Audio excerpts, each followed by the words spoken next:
So hello everyone. We've really gone far from where we started from. Our next step is to make this part of the project work, which is our forget password part. That is where they can reset their password. And what we have done is to check if the user is registered, and then if the user is registered, we will send the actual email right here. So in order for us to send the email, we'll be using a PHP function called the mail function. You can check W3 schools, it's right here for it. And then you can also check php.net. So both resources have good information about the mail function. Um, but for us, we'll be using this sample down here. Of course, again, you can still read through all this. We'll be using this basic sample. It's very easy to understand. I'm going to copy it and bring it here. And as you can see, we have a to message, which is where you want the message to be sent to, the subject of the message, the text of the message, or the content of the message, and some other headers. And then you do the actual sending here. So for us, we'll be taking this out because we are sending the message to this email, which we already have saved in the variable. And at the end, we are going to be stopping the process because if we do not, this loop would have to continue. And eventually, our email might not be sent. Okay, so let's fill in this subject. Our subject should be password set link. And our content, I'm going to change this to message because to me it sounds more appropriate. And our message is going to be you requested, no, let's say a password request reset has been initiated from your account. If you did not initiate this reset, please ignore this message.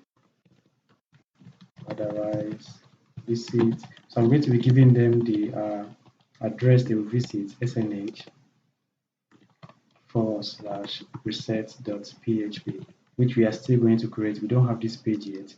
So this simply means when they get this message, they are being told to visit this address, and once they get to this page, we'll provide them a place to reset their password. Right, so our header is going to, well, we need to tell them where the message is coming from. We'll call it no reply at snh.org. And then you can still add a CC here. You could also add a BCC, that's also fine.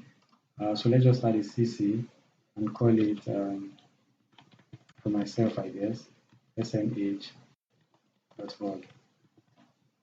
So it's that simple. Now we are sending to email, and the subject is still subject, and the text is now message, and the headers are still headers.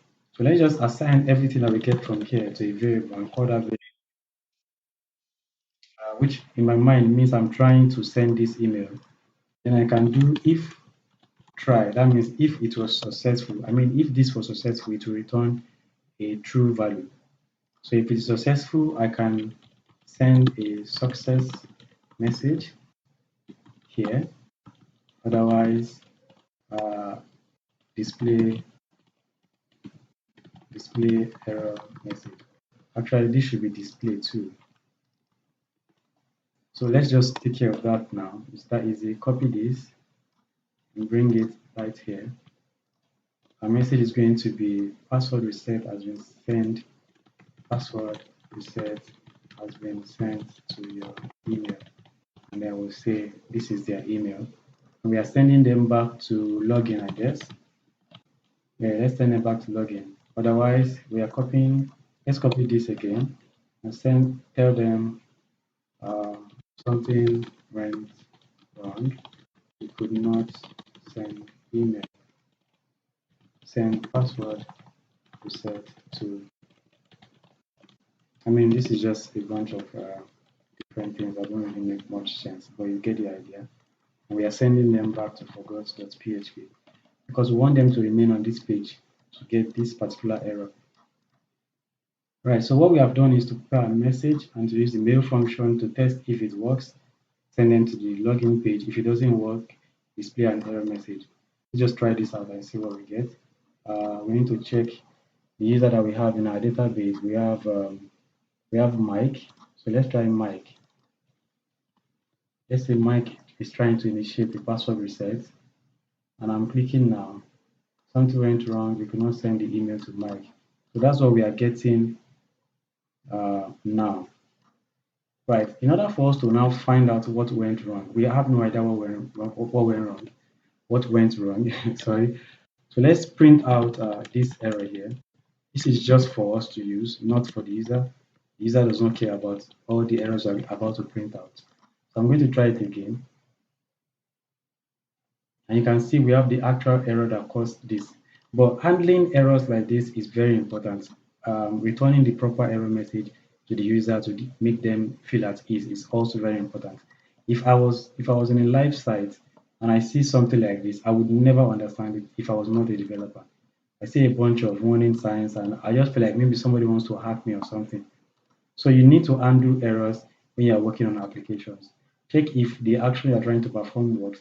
There's something called try and catch. We might still talk about this later. And then you catch the error like so. You can have exception E. I mean, this makes no sense to you right now, but there is something like this, which is what I just tried to display here right now. We'll still be talking about this in some other series.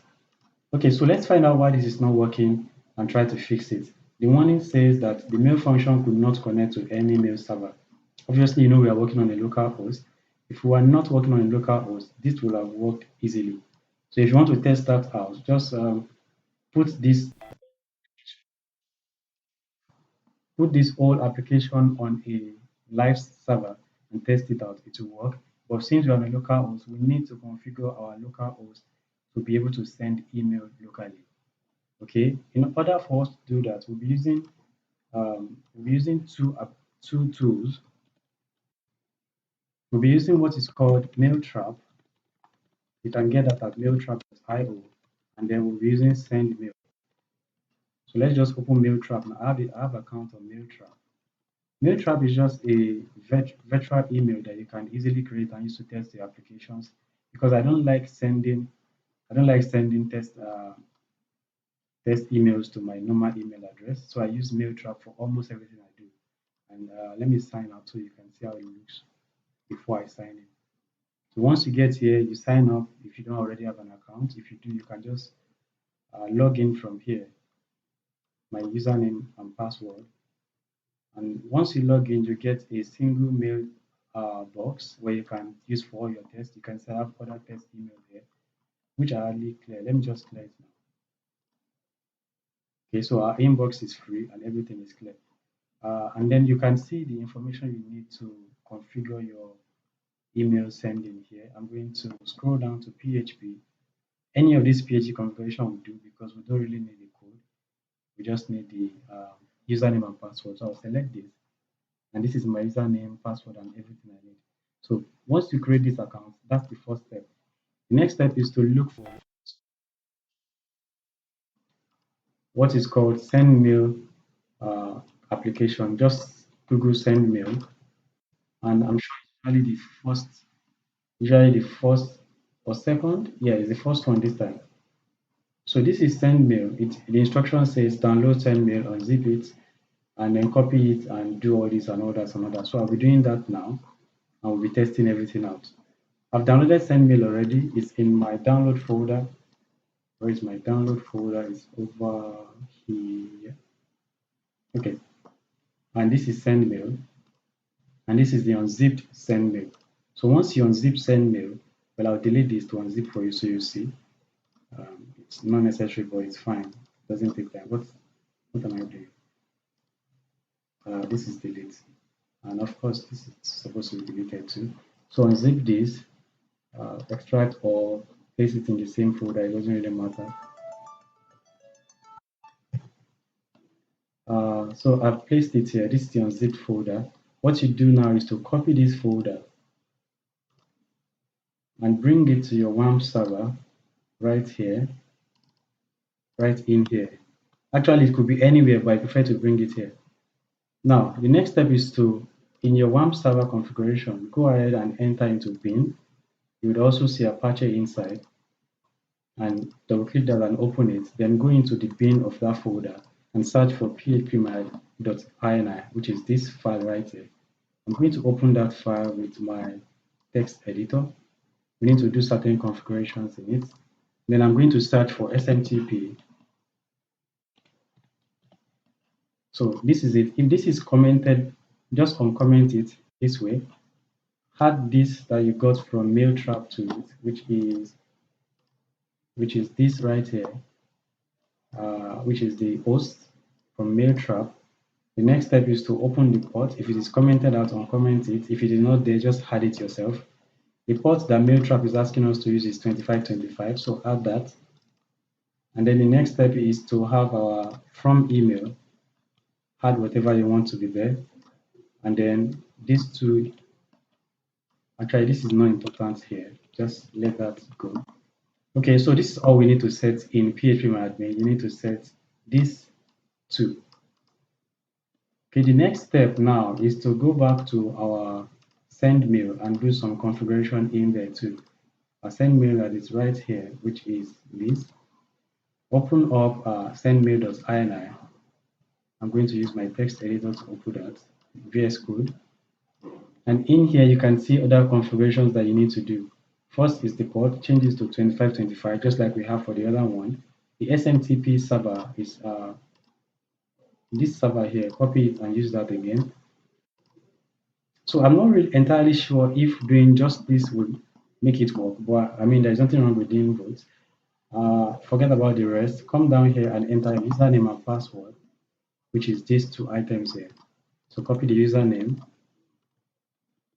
copy the password. Don't forget to save. I've done all that I'm supposed to do here. This is all you need to do here right now. Configure this and configure this. So I'll close those. Well, I'll leave them open in case we need to do something else there. I will restart my server, restart all, and then we'll try to send the email again. So the thing about Mailtrap is whatever email address you enter into your application, every email you send would always come here. So it's easy for me to just check if it is working instead of opening my email and looking for the email there. So let's see, our server is ready again. Let's refresh this. I resend it and see what happens. Now it says authentication required. Okay, this is why I said we should not close the files yet. Let's just copy this and put it right here. So I also noticed there is something else missing. This might not even be important, but let's do it. I need to uncomment this. And you can see this code here. You will not have it in your own. I already added it earlier. You will not have it in your own, but let me show you how I got it. Wherever you placed your send mail, you copy the address of that place and paste it here, just like I've done here. And then you add sendmail.exe and -t and -hi. So save that, restart your server again. Hopefully it works this time. You know, sometimes getting a different error puts you at ease. It means you are doing something right. So I got a different error and that sort of made me a little comfortable. So now let's test it, refresh it. Hopefully it works. I mean, it's taking long, so I think, yeah, I think it works this time. I'm getting one because I'm printing out the value I got from this try. So a 1 in this case means it was true, it was successful. So usually 1 means success, 1 is true, and 0 is false. That's kind of common knowledge, but I needed to just say it. So let's take this out and check our email. Refresh it. Now you see that I have my password reset link, which is here. So let's try it again with another user now to be sure that everything is working well and then display our proper error, message. Let's try with Shane. Let's go back to our main page, click on forget password and try it with Shane. Try to do the reset password. And it's taking time obviously because it's trying to send the email. And it says password reset has been sent to your email. So obviously there is a little problem here. This should be a message, not an error. But that's fine, that's okay. So let's check our email again. We have it here. So our next step is to build this page that would allow them to reset their password.